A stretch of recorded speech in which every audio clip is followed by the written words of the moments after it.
ఆగో ఆరకట్లన్నీ తిరుగుడు చాలైందేమో అత్తంది ఇక. అత్తమ్మ ఏం చేసినావు, అత్తమ్మ ఏమున్నది ఇంకా పని అని దీర్ఘాలు తీసుకుంటా అడుగుతుంది ముచ్చట్లు పెట్టుకుంటా. అగో ఏమో ఊరుతుందిగా బాగానే. మా అత్తకైతే నన్ను అడిగోసుకుంది, అస్సలు పొద్దే పోదు.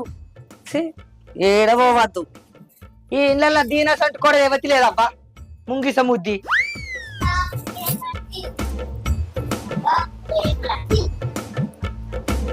అగో పెద్దోడు ఎటు వేయండి మామయ్య?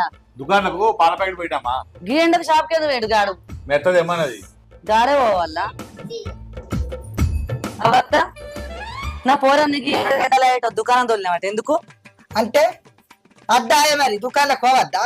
మరి నువ్వు రేపైనా నీళ్ళు వెళ్ళమంటాను. నువ్వు దిక్కుపోతావు, నీ మగడో దిక్కుపోతాడు, ఆయన సాతగానోడైనా. మరి ఎవరు చెప్తారు?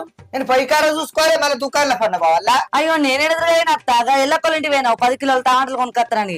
ఎండ